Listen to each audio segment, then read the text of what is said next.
الرحمن الرحیم والفجر وليال عشر والشفع والوتر وقال الله سبحانه وتعالى إن عدة الشهور عند الله 12 شهرا في كتاب الله يوم خلق السماوات والأرض منها 4 حرم ذلك الدين القيم فلا تظلموا فيهن أنفسكم صدق الله العظيم وصدق رسوله النبي الكريم ونحن على ذلك لمن الشاهدين والشاكرين والحمد لله رب العالمين اللهم صل على سيدنا ومولانا محمد وعلى آل سيدنا ومولانا محمد وبارك وسلم۔ آج کا جمعہ ذوالقعدہ کا آخری جمعہ ہے اور چند دنوں کے بعد ذوالحجہ کا مہینہ وہ شروع ہونے والا ہے اور اگلا جمعہ بھی ذوالحجہ کا ہی جمعہ ہوگا۔ اس وجہ سے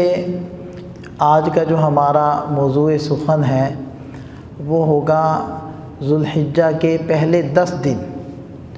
اس کی اہمیت کیا ہے، فضیلت کیا ہے، اس میں عبادات کیا کیا کرنی چاہیے، تو اس کے بارے میں ہم چند گزارشات عرض کریں گے۔ سابقہ ہم نے گفتگو میں قربانی کے نصاب کے بارے میں بات کی تھی تاکہ ہر ایک کو پتہ چل جائے کہ قربانی کا نصاب کیا ہے اور پھر وہ اپنی قربانی خرید سکے۔ اللہ کریم نے اوقات کو، دنوں کو، سالوں کو، مہینوں کو پیدا کیا، جگہوں کو بھی اللہ نے پیدا کیا، لیکن کسی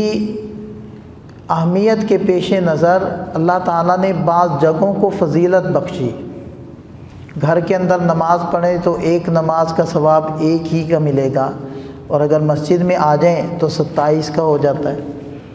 اور اگر خاص مساجد میں آپ چلے جائیں جیسے مکہ مکرمہ، مسجد حرام، تو وہاں ایک نماز کا ثواب 1,00,000 نمازوں کے برابر ہو جاتا ہے۔ یہ کیا ہے؟ یہ اللہ تعالیٰ نے بعض جگہوں کو فضیلت دی، اہمیت دے دی، لیکن 1,00,000 نمازوں کا ثواب تو مل رہا ہے،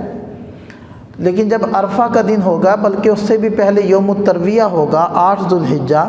9 ذوالحجہ کو عرفہ کہتے ہیں، 8 ذوالحجہ کو یوم الترویہ کہتے ہیں، تو ان ایام میں اب حجاج کے لیے یہ فضیلت والا عمل نہیں ہے کہ وہ مسجد حرام میں ٹھہریں اور وہاں ایک ایک نماز کے بدلے میں 1,00,000 نمازوں کا ثواب لیں۔ نہیں، ان کے لیے اب حکم یہ ہے کہ وہ مسجد حرام چھوڑ دیں اور وہ منا کی طرف، مزدلفہ کی طرف، ان جگہوں کی طرف چلے جائیں۔ اور عرفہ 9 ذوالحجہ کو ان کے ذمے کیا ہے کہ وہ میدان عرفات میں ٹھہریں۔ یہ ان کا ٹھہرنا عبادت، مزید کچھ نہیں کرنا، بس ٹھہرنا ہے، خاص وقت میں ٹھہرنا یہ بات۔ اب کوئی حاجی وہ مکہ مکرمہ سے، مسجد حرام سے نکلے ہی نہ اور وہ کہے کہ میں میدان عرفات میں جنگل میں کیوں جاؤں، ادھر ایک نماز کے بدلے میں 1,00,000 نمازوں کا ثواب مل رہا ہے، تو اس حاجی صاحب کو، حاجی صاحب تو کہیں گے اصل میں اس کا حج نہیں ہوگا، کیونکہ وہ مخصوص وقت میں میدان عرفات میں گئے نہیں۔ تو یہ اللہ تعالیٰ نے دین ہمیں دیا ہے، اور اس کے بارے میں فیصلہ بھی اللہ تعالیٰ فرمائیں گے کہ کس موقع پر کیا کرنا ہے اور کیسے کرنا ہے اور کتنا کرنا ہے، ہم نہیں اس کے بارے میں فیصلہ کر سکتے۔ تو اللہ تعالیٰ نے بعض جگہوں کو فضیلت دی ہے، اسی طرح بعض اوقات کو، بعض ایام کو، بعض مہینوں کو اللہ تعالیٰ نے فضیلت دی، جس میں رمضان المبارک ہے، خاص طور پر اس کا آخری عشرے میں سے بھی لیلۃ القدر، اس کی بڑی فضیلت، خیر من 1000 شہر۔ اسی طرح اللہ تعالیٰ نے جو عشرہ ذوالحجہ ہے، ذوالحجہ کا پہلا عشرہ، اس کو بھی فضیلت دی، لہذا قرآن کریم میں ارشاد فرمائے والفجر ولیال عشر والشفع والوتر، قسم ہے فجر کے وقت کی اور 10 راتوں کی، والشفع والوتر، اور جفت اور طاق کی قسم۔ حضرت عبداللہ ابن مسعود رضی اللہ عنہ وہ فرماتے ہیں وَاذْكُرُوا اللَّهَ فِي أَيَّامٍ مَعْلُومَاتٍ، کہ اللہ کو خوب یاد کرو کچھ متعین دنوں کے اندر۔ اس آیت مبارکہ کی تشریح میں حضرت عبداللہ ابن عباس رضی اللہ عنہما فرماتے ہیں کہ ان ایام سے مراد عشر ذو الحجہ ہے، یعنی سورہ فجر میں تو فضیلت صاحب واضح ہو گئی نا کہ اللہ تعالیٰ قسم کھا رہے ہیں ان 10 راتوں کی، تو اس سے فضیلت واضح ہوگی۔ اور دوسری آیت مبارکہ اس میں حضرت عبداللہ ابن عباس رضی اللہ عنہ کیا فرما رہے ہیں کہ وَاذْكُرُوا اللَّهَ فِي أَيَّامٍ مَعْلُومَاتٍ، ان ایام معلومات سے مراد عشر ذو الحجہ ہے، پہلے 10 دن ہے کہ ان 10 دنوں کے بارے میں اللہ کریم ارشاد فرماتے ہیں کہ ان میں اللہ کو خوب یاد کرو۔ یہ فضیلت کی بات۔ ایک مرتبہ حضور نبی کریم صلی اللہ علیہ وسلم نے اس عشر ذو الحجہ کی ایام کی عبادت کی فضیلت کو بیان فرمایا، تو اس پر حضرات صحابہ کرام نے پوچھا یا رسول اللہ ان دنوں کے اندر عبادت افضل ہے ہر عمل سے، یعنی ان کے علاوہ بقیہ دنوں کے اندر جو عمل کیا جائے اس سے ان دنوں کی عبادت افضل ہے، تو کیا اس عشر ذو الحجہ کے علاوہ اگر کوئی حج وہ جہاد کرے تو کیا اس کے جہاد سے بھی ان دنوں کے اندر عبادت افضل ہے؟ تو نبی پاک صلی اللہ علیہ وسلم نے ارشاد فرمایا ہاں، اگر کوئی ان دنوں کے علاوہ جہاد کرے اس کے جہاد والے عمل کی بنسبت ان دنوں کے اندر کی جانے والی عبادت وہ افضل ہے۔ البتہ پھر ایک استثناء فرمایا، البتہ وہ شخص جو اپنے گھوڑے اور مال کے ساتھ اپنے ہتھیار کے ساتھ اللہ کے راستے میں جائے اور کچھ بھی واپس نہ لائے۔ کیا مطلب؟ جان بھی واپس نہیں لا رہا، تو اس کا کیا مطلب ہے؟ شہید ہو جائے۔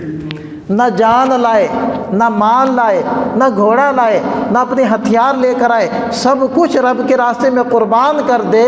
وہ عمل افضل ہو جائے گا ان دنوں سے، ورنہ ان دنوں کی عبادت افضل۔ لیکن ظاہری بات ہے اگر کوئی شخص ان دنوں کے اندر وہ اللہ کے راستے میں نکلا ہوا ہے، جہاد کر رہا ہے، تو ظاہری بات ہے وہاں تو دونوں چیزیں اکٹھی ہو گئی نا۔ تو یہ بقیہ ایام کے اعتبار سے ارشاد فرمایا کہ ان دنوں کی فضیلت وہ اللہ تعالیٰ کے ہاں وہ زیادہ ہے۔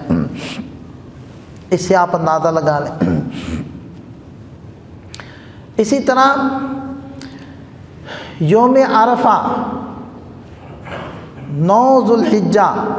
جس دن حجاج کرام حج کے لیے میدان عرفات میں جمع ہوتے ہیں، بعض تو اکثر تو وہ کوشش کرتے ہیں کہ جبل رحمت پہ چڑھ جائیں، حالانکہ جبل رحمت پہ چڑھنا کوئی عمل نہیں ہے، بس اس ایریے کے اندر رہنا بس وہ ایک عمل ہوتا ہے۔ تو وہ عرفہ کے دن، تو عرفہ کے دن کے بارے میں حضرت عائشہ صدیقہ رضی اللہ عنہا کی روایت ہے کہ نبی پاک صلی اللہ علیہ وسلم نے ارشاد فرمایا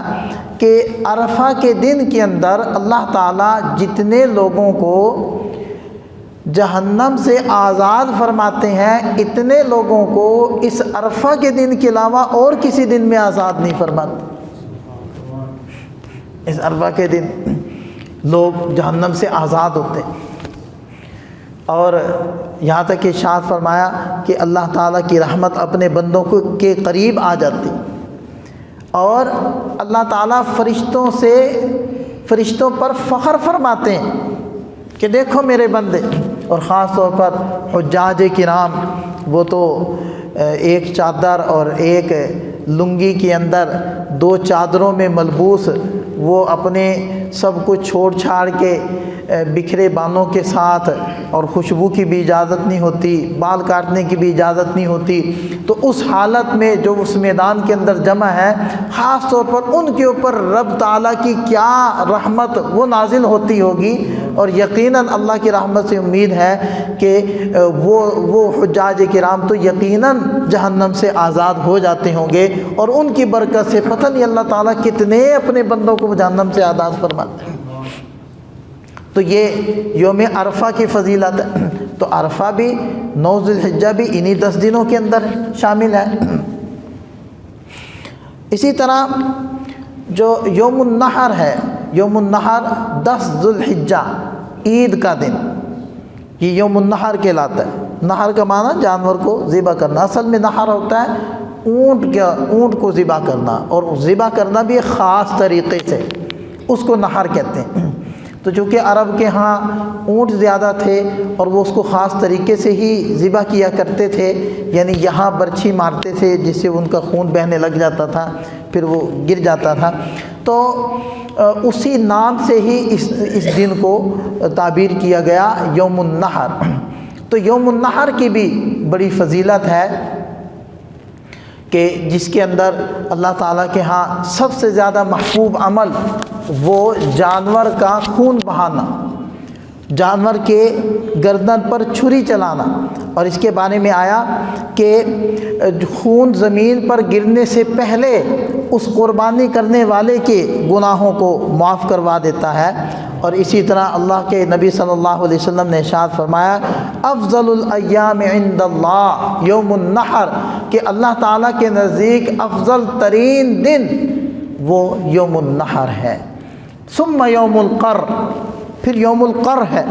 حضرت ابو بکر صدیق رضی اللہ عنہ نے پوچھا یا رسول اللہ یوم القر کیا ہے؟ آپ علیہ السلام نے ارشاد فرمایا 11 ذی الحجہ، یعنی یوم النحر کے بعد کا اگلا دن وہ یوم القر کہلاتا ہے۔ تو یہ کچھ فضیلتیں ہیں ان خاص ایام کی، عشر ذی الحجہ کی، جو میں نے قرآن و حدیث کے حوالے سے عرض کی۔ اب آتے ہیں اس بات کی طرف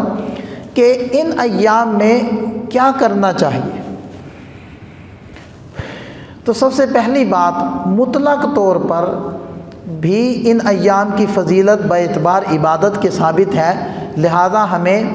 ان ایام میں بطور خاص عبادت کا اہتمام کرنا چاہیے۔ حضرت سعید ابن جبیر رحمۃ اللہ علیہ، ان کے بارے میں آتا ہے کہ اجتہدا اجتہاداً شدیداً، کہ وہ ان ایام کے اندر اللہ تعالیٰ کی خوشنودی اور عبادت کے اندر اس قدر زیادہ انشغال اور انہماک اختیار کر لیتے، اتنی زیادہ مشقت کرتے کہ ان کے علاوہ کسی دوسرے شخص کے لیے وہ مشقت کرنا آسان نہیں تھا۔ جنہوں نے اس زندگی کو قیمتی سمجھا ہے، ان ایام کو قیمتی سمجھا ہے، تو وہ بڑے پھونک پھونک کر قدم رکھتے ہیں، اپنے ایک ایک لمحے کو وصول کرتے۔ جیسے آپ نے دیکھا ہوگا بہت سارے تنخواہ دار احباب بھی ہیں کہ جب مہینے کا اخیر ہو اور تھوڑی سی رقم جیب کے اندر رہ جائے اور وہ ہفتہ یا 2 4 5 7 دن وہ ہم نے اسی پیسے میں ہی گزارنے ہوں، اس کے علاوہ ہمیں کہیں سے ملنے کی امید نہ ہو، تو اس وقت آپ سوچیں کہ آپ اس رقم کو کیسے خرچ کرتے ہیں۔ یا آدمی سفر میں ہو اور کہیں سے پیسہ منگوانے کا کوئی طریقہ بھی نہ ہو، تو تھوڑی سی رقم رہ جائے تو اگر اس کو ہلکی پھلکی پیاس لگ رہی ہو تو وہ پانی بھی نہیں پیتا، ہلکی پھلکی بھوک لگ رہی ہو تو وہ کہتا ہے کہ کوئی بات نہیں، خیر، کیونکہ میں سفر میں ہوں، میرے پاس پیسے تھوڑے رہ گئے ہیں، پتہ نہیں اگلی گاڑی پر کرایہ کتنا لگے اور میرے پاس پیسے بچے کہ نہ بچے، تو وہ پھونک پھونک کر قدم رکھتا ہے، سوچ سوچ کر رقم خرچ کرتا ہے، اور ہر ایسی جگہ کے بارے میں سوچتا ہے جہاں سے اس کے پیسے بچ سکیں اور کام ہو جائے۔ بالکل یہی کیفیت ہوتی تھی ان لوگوں کی جنہوں نے زندگی کو سمجھا، ان لمحات کی قیمت کو سمجھا کہ اس زندگی کے بدلے میں اللہ تعالیٰ کے ہاں سے جنت اور درجات علیہ حاصل ہوں گے، تو انہوں نے زندگی کے ایک ایک لمحے کو قیمتی بنایا ہے اور اس کو وصول کیے، جیسے مہینے کے آخر میں پیسوں کو وصول کرتے۔ تو حضرت سعید ابن جبیر رحمہ اللہ تعالی یہ انہی حضرات میں سے تھے جو زندگی کی قیمت کو وصول کیا کرتے تھے اور ان لمحات کو قیمتی بناتے تھے۔ تو ایک تو عمومی طور پر یہ ہمیں یہ کنسیپٹ ملا کہ ہم نے ان ایام کو قیمتی بنانا ہے اور اس میں زیادہ ایکسٹرا عبادت کرنی۔ دوسرا یہ دیکھیں کہ ہم نے ان ایام میں، ویسے تو ہر وقت ہی ہم نے گناہ سے بچنا ہے، چاہے وہ آنکھوں کا ہو، کانوں کا ہو، زبان کا ہو، دماغ کا ہو، ہاتھوں کا ہو، ہر طرح کے گناہ سے بچنا ہے۔ نافرمانی بھارا نافرمانی ہوتی ہے، وہ چھوٹی ہو یا بڑی، لیکن ان خاص ایام کے اندر جہاں ان ایام میں عبادت کی فضیلت ہے، وہیں ان ایام میں گناہ بھی تو زیادہ قبیح اور شنیع ہو جاتا ہے۔ اب دیکھیں کہ باہر ایک آدمی گناہ کر رہا ہے، جھوٹ بول رہا ہے، اور وہی آدمی اگر مسجد میں آ کر جھوٹ بولتا ہے تو سننے والا کیا کہتا ہے؟ بھئی مسجد ہے، مسجد کا کچھ تو خیال کرو۔ اور آپ گمان کریں اس شخص کے بارے میں کہ جو سعودیہ چلا جائے، حج کے لیے چلا جائے، اور وہ بیت اللہ کے پاس جا کر جھوٹ بولے، تو گناہ جیسے بڑھ جاتا ہے، جیسے نیکی بڑھ جاتی ہے اسی طرح گناہ بھی بڑھ جاتا ہے۔ تو ان ایام کے اندر، کیونکہ اللہ تعالیٰ ارشاد فرماتے ان عدت الشہور عند اللہ 12 شہرا فی کتاب اللہ یوم خلق السماوات والارض منها 4 حرم، کہ جب سے اللہ تعالیٰ نے آسمان و زمین کو پیدا کیا، اللہ تعالیٰ کے ہاں مہینوں کی گنتی 12 ہے، ان میں سے 4 مہینے حرمت والے ہیں، عزت والے ہیں۔ ذالک الدین القیم، یہ ہے مستحکم دین۔ مستحکم دین کون سا ہوتا ہے؟ جس کے اصول کے اندر کوئی کمی کجی نہ ہو، بالکل پرفیکٹ اور درست اصول ہوں اور فطرت کے مطابق ہوں، اس دین کو کہا جاتا ہے یہ دین مستحکم ہے، یہ نظام مستحکم ہے۔ ذالک الدین القیم، یہ مستحکم دین ہے۔ فلا تظلموا فیہن انفسکم، ان مہینوں کے اندر جو 4 مہینے فضیلت والے ہیں، ان مہینوں کے اندر تم اپنی جانوں پر ظلم نہ کرو۔ تو انہی مہینوں میں سے یہ ذوالحجہ کا مہینہ بھی ہے، تو اس کے بارے میں اللہ تعالیٰ نے خصوصیت سے فرمایا کہ گناہ تو ویسے بھی چھوڑنے ہیں، لیکن ان ایام کے اندر گناہوں سے اور زیادہ اہتمام کرنا ہے، بچنے کا۔ تو 2 کام ہو گئے، ایک تو عشر ذوالحجہ کے اندر عام دنوں سے بڑھ کر عبادت کرنی ہے، اور عام دنوں سے زیادہ گناہوں سے بچنے کا ہم نے اہتمام کرنا ہے۔ تیسرے نمبر پر وَاذْكُرُوا اللَّهَ فِي أَيَّامٍ مَّعْلُومَاتٍ، ان متعین دنوں میں اللہ کا خوب ذکر کرو۔ جہاں ذکر سے مراد دیگر عبادات ہے، تسبیح وغیرہ ہے، وہیں ان ایام کے اندر ذکر سے مراد تکبیر ہے۔ اللہ اکبر، اللہ اکبر، لا الہ الا اللہ، اللہ اکبر، اللہ اکبر وللہ الحمد۔ اس تکبیر کا اہتمام کرنا ان ایام کے اندر، یہ بھی ان ایام کی ایک عبادت ہے اور اس کا ایک حصہ ہے۔ لہذا حضرت ابن عمر رضی اللہ عنہما اور حضرت ابو ہریرہ رضی اللہ عنہ، یہ حضرات بازار کی طرف چلے جاتے ان عشر ذوالحجہ کے اندر،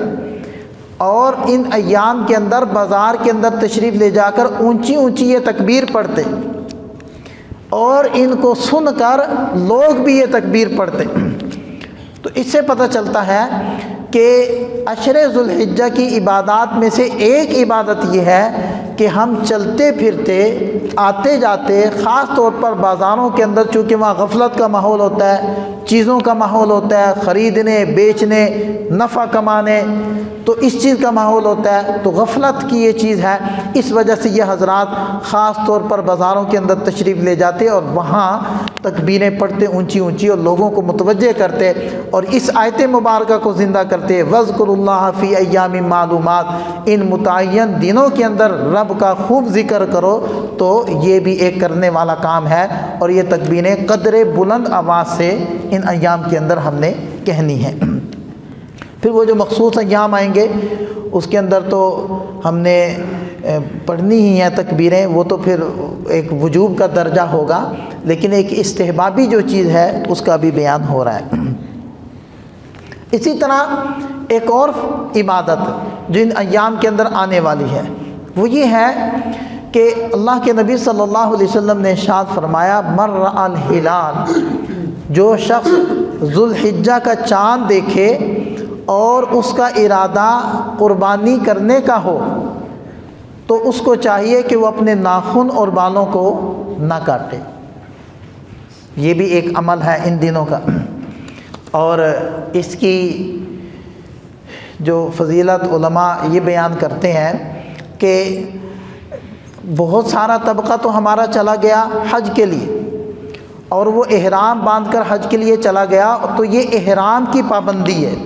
کہ انہوں نے ناخنوں کو نہیں کاٹنا اور بالوں کو نہیں کاٹنا، تو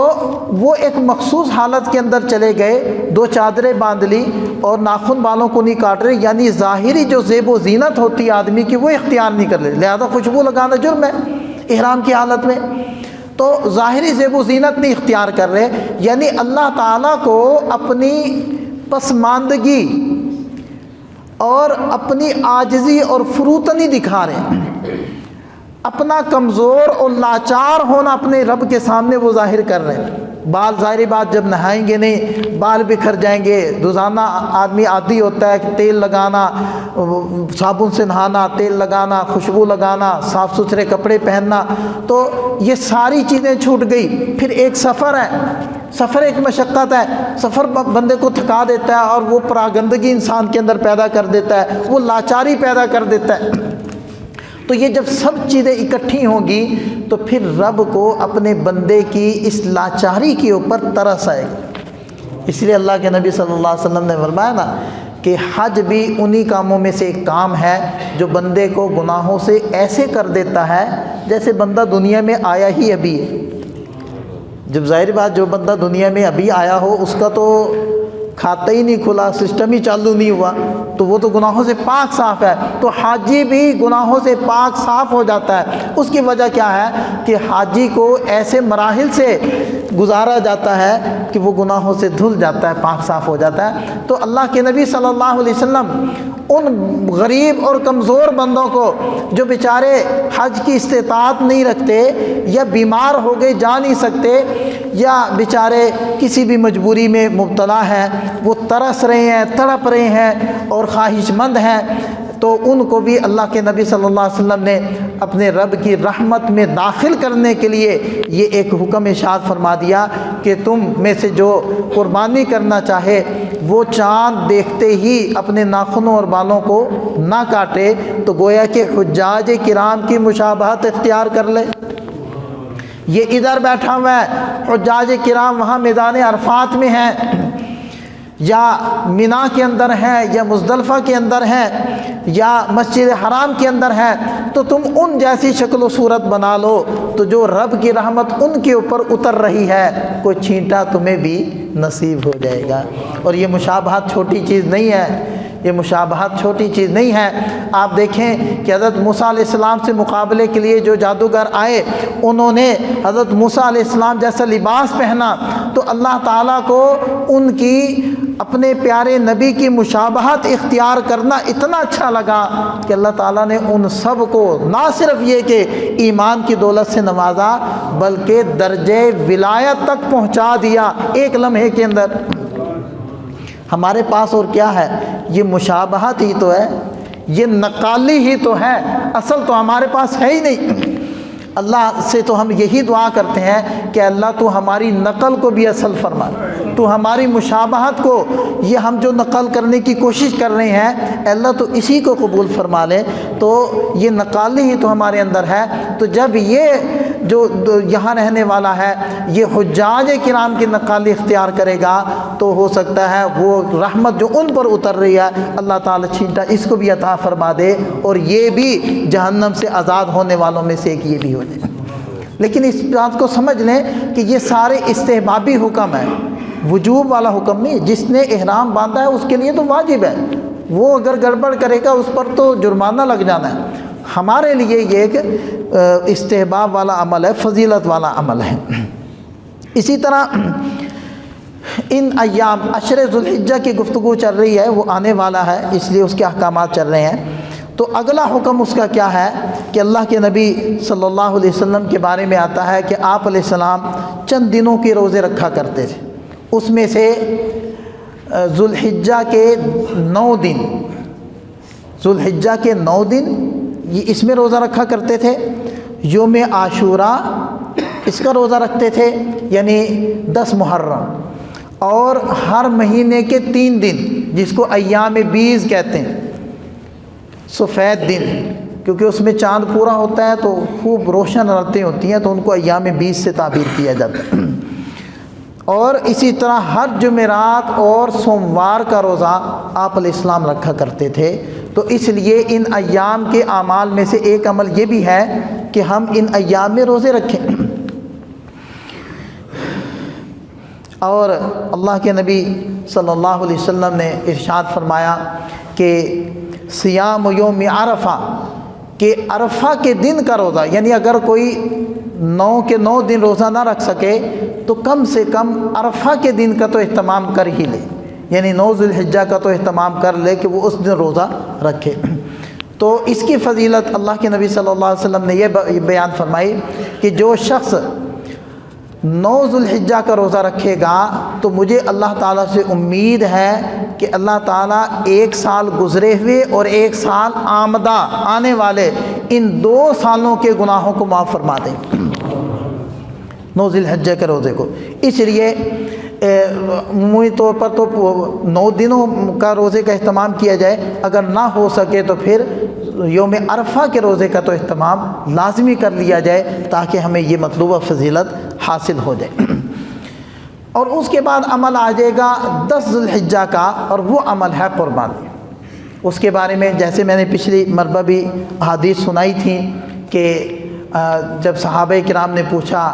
ما هذه الاضاحی یا رسول اللہ، اے اللہ کے رسول یہ قربانیاں کیا ہیں؟ تو اللہ کے نبی صلی اللہ علیہ وسلم نے ارشاد فرمایا سنت ابیکم ابراہیم، یہ تمہارے باپ یعنی روحانی باپ حضرت ابراہیم علیہ السلام کی سنت۔ دیکھیں قربانی ایسا ایک عمل ہے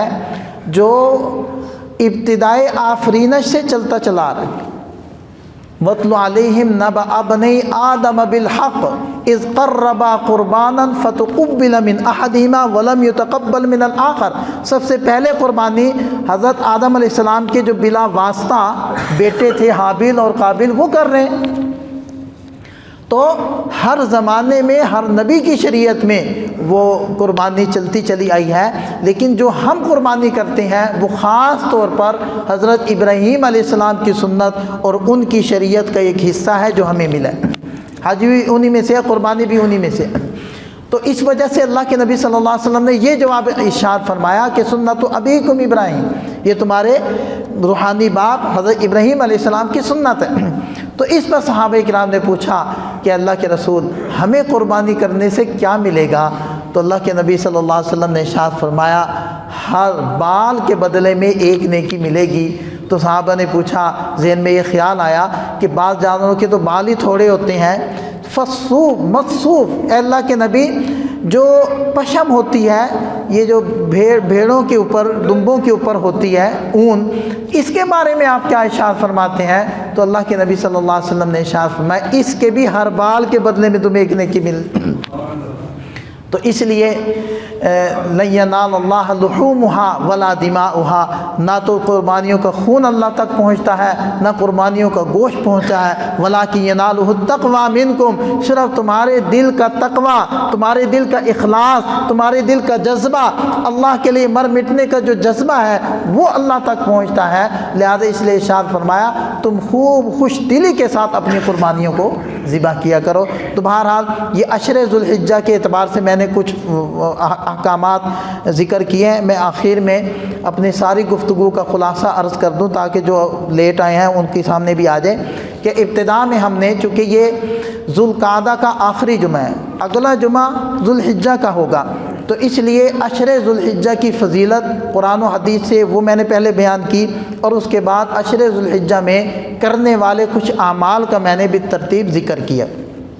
اس میں سے پہلا عمل تو یہ تھا کہ ہم عبادت کو زیادہ کریں ان ایام کے اندر، اور دوسرا یہ تھا کہ ان ایام میں خصوصیت کے ساتھ گناہوں سے بچیں۔ تیسرے نمبر پر